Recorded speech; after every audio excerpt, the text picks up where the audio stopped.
Dear guys, good morning.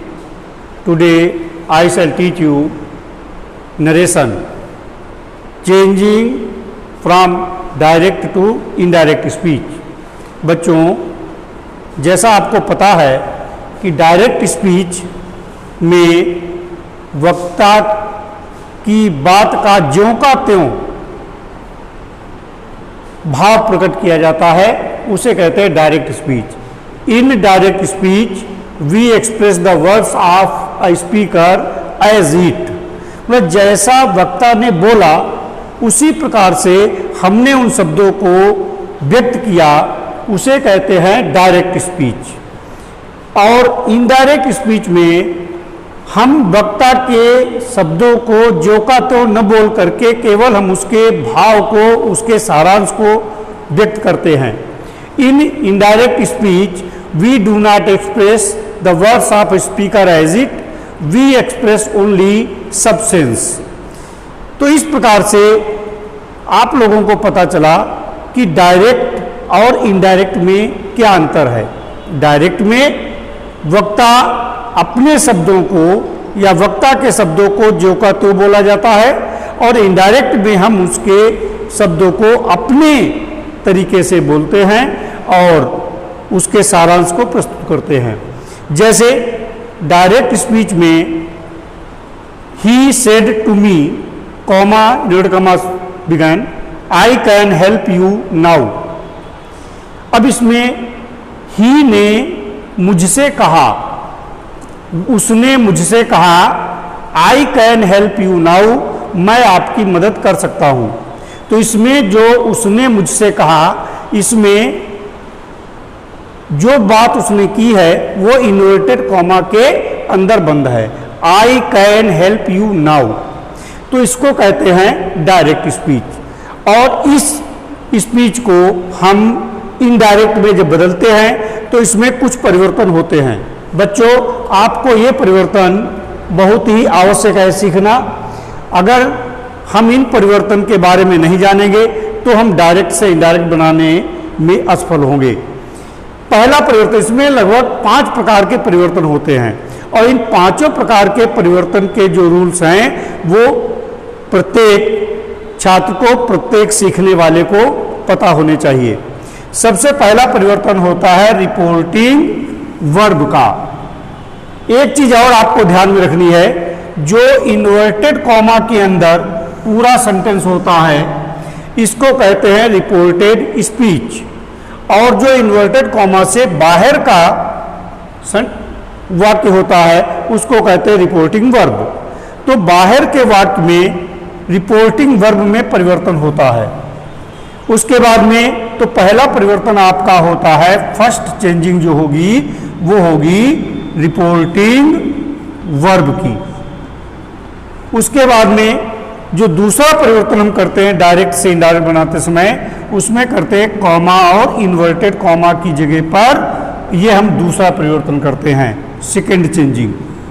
और ये changing sentence के अनुसार होती है, जैसा है सेंटेंस होगा उसके अनुसार कॉमा इन्वर्टेड कॉमा में चेंजिंग की जाएगी। उसके बाद थर्ड चेंजिंग जो होती है, तीसरी चेंजिंग, वो होती है प्रोनाउन की। प्रोनाउन में इसके चेंजिंग होगी और इसके रूल्स आपको याद करने पड़ेंगे। तो इसमें तीसरी चेंजिंग होगी प्रोनाउन की।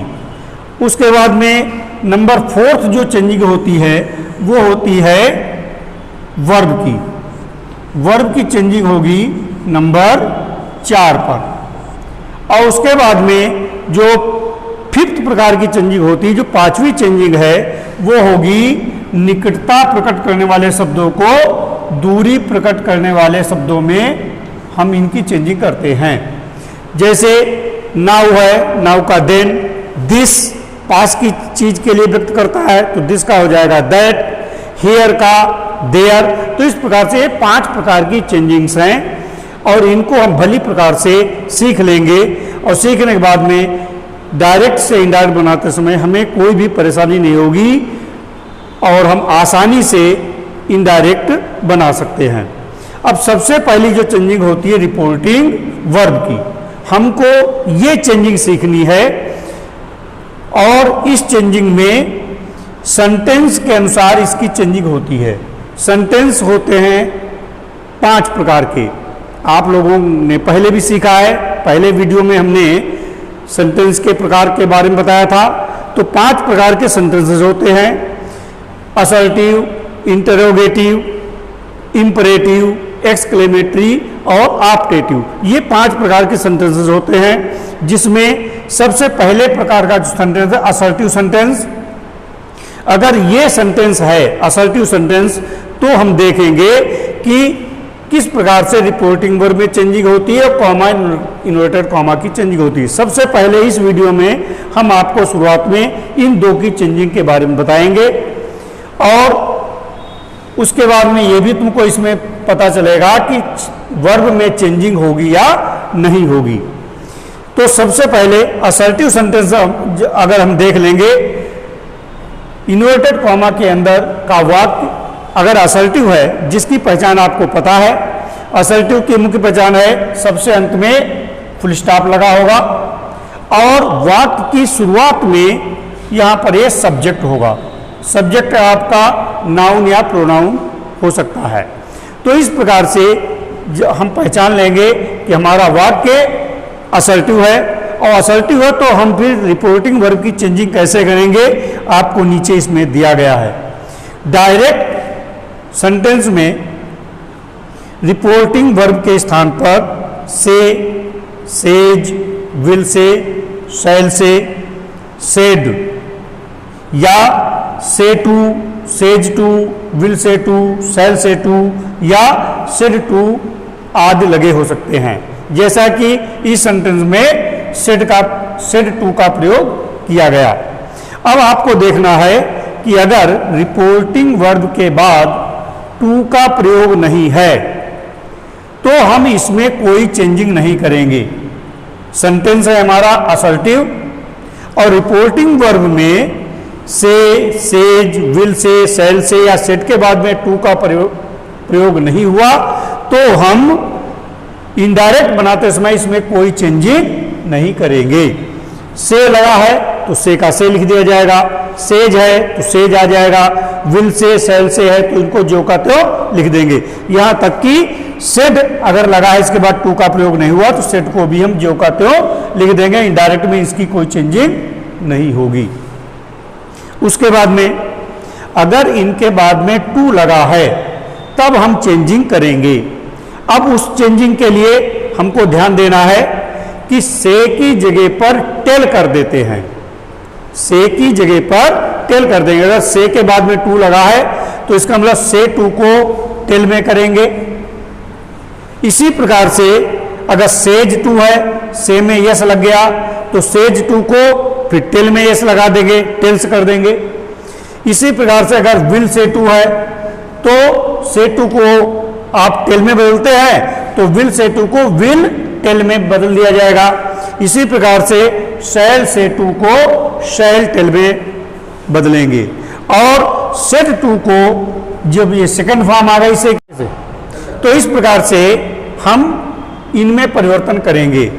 तो इनडायरेक्ट में आपको पता है से, सेज, विल से, शैल से या सेड के बाद में टू नहीं है तो कोई परिवर्तन नहीं करेंगे।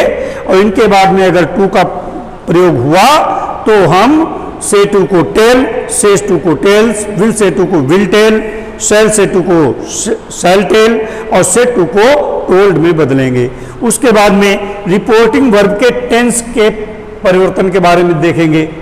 रिपोर्टिंग वर्ब के टेंस में अगर से, सेज, विल से, शैल से लगा है तो ये आपको पता है कि रिपोर्टिंग वर्ब हो गई आपकी से, सेज लगा है तो प्रेजेंट में, विल से और शैल से है लगा तो ये हो गया फ्यूचर में। तो नियम ये है कि यदि रिपोर्टिंग वर्ब प्रेजेंट या फ्यूचर टेंस में है तो हम रिपोर्टिंग वर्ब के जो टेंस है, रिपोर्टेड स्पीच का जो टेंस है उसमें हम कोई भी परिवर्तन नहीं करेंगे।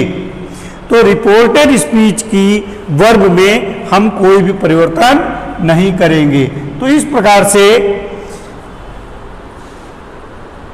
प्रेजेंट या फ्यूचर में अगर रिपोर्टिंग वर्ब हमारी है तो रिपोर्टेड स्पीच के टेंस में कोई परिवर्तन नहीं होगा, उसका जो का तो हम प्रयोग कर देंगे।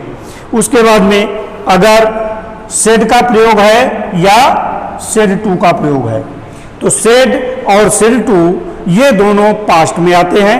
अगर पास्ट में हमारी रिपोर्टिंग वर्ब होगी तो हम रिपोर्टेड स्पीच के वर्ब में या रिपोर्टेड स्पीच के टेंस में परिवर्तन करेंगे।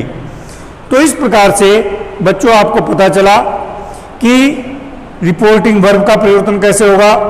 और उसके बाद कॉमा इन्वर्टेड कॉमा की जगह पर हमेशा दैट का प्रयोग करेंगे जब हम इनडायरेक्ट बनाएंगे, और इनडायरेक्ट अगर हमारा है असर्टिव सेंटेंस का। तो अब ये नियम के अनुसार अगर हम देखें तो सेड टू, तो बच्चों आपको बताया गया सेड टू को परिवर्तन किसमें करेंगे, क्योंकि ये असर्टिव सेंटेंस है इसलिए सेड टू का परिवर्तन हो जाएगा टोल्ड। उसके बाद में कॉमा इन्वर्टेड कॉमा की जगह पर दैट का प्रयोग करेंगे, और उसके बाद में प्रोनाउन की चेंजिंग होगी, रिपोर्टिंग वर्ब की, रिपोर्टेड स्पीच की वर्ब में चेंजिंग होगी, और उसके बाद निकटता प्रकट करने वाले शब्दों में चेंजिंग होगी। तो इस प्रकार से सबसे पहले हम प्रैक्टिस करेंगे रिपोर्टिंग वर्ब की चेंजिंग की और कॉमा इन्वर्टेड कॉमा की चेंजिंग की। गाइस अब हम अभ्यास करेंगे, प्रैक्टिस करेंगे। जैसे डायरेक्ट है Ram says comma inverted comma began Mohan is a good boy.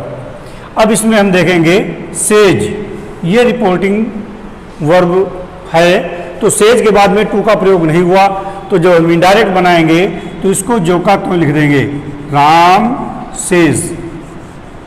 उसके बाद में कॉमा इन्वर्टेड कॉमा की जगह पर यह वाक्य है असर्टिव, इसलिए इन्वर्टेड कॉमा की जगह पर प्रयोग किया जाएगा दैट। उसके बाद में रिपोर्टिंग वर्ब में कोई परिवर्तन नहीं होगा।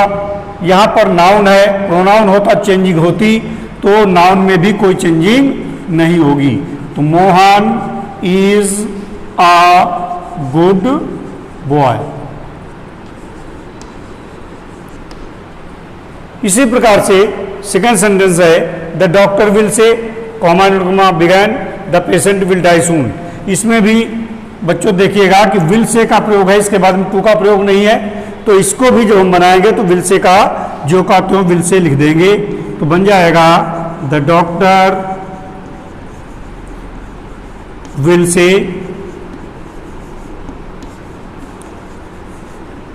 कॉमा पे जोड़ेंगे दैट, और उसके बाद में the patient will die soon, इसमें भी वर्ब में कोई परिवर्तन नहीं होगा, और इसको जो का त्यों उतार देंगे द पेशेंट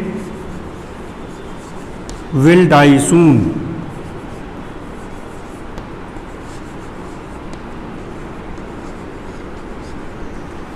नेक्स्ट सेंटेंस है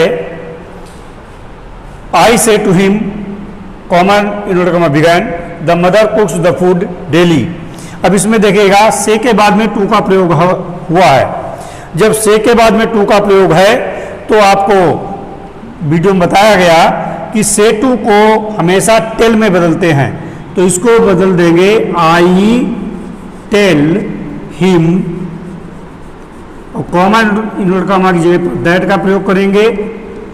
उसके बाद में चूंकि रिपोर्टिंग वर्ब प्रेजेंट में है इसलिए आगे के इसके रिपोर्टेड स्पीच के टेंस में कोई परिवर्तन नहीं होगा, जो का तो उतार देंगे the mother cooks the food daily.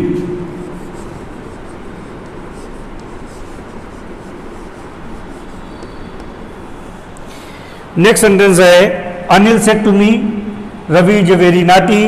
अब यहां पर आप देखिएगा कि सेड टू का प्रयोग है। सेड टू को हमेशा चेंजिंग करते हैं टोल्ड में, तो Anil told me comma inverted comma की जगह पर दैट का प्रयोग करेंगे, कॉमा इन्वर्टेड कॉमा की जगह पर दैट का प्रयोग कर देंगे। अब इसमें चूंकि ये पास्ट में है तो इसके टेंस में परिवर्तन करेंगे। अब टेंस में परिवर्तन कैसे करते हैं? टेंस में परिवर्तन हमेशा प्रेजेंट को पास्ट में करते हैं। तो रवि जो का तो लिख दिया जाएगा, नाउन है, प्रोनाउन होता चेंजिंग करते, और इज का हो जाता है पास्ट में वाज। तो Ravi was very Nati.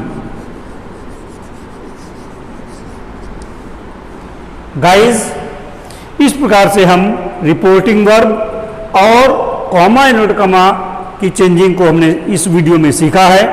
Next video में हम आपको जो शेष परिवर्तन बचे हैं, प्रोनाउन, वर्ब और नियरनेस प्रकट करने वाले शब्दों को फारनेस या दूरी प्रकट करने वाले शब्दों को कैसे बदलेंगे, वो सिखाएंगे। That's all.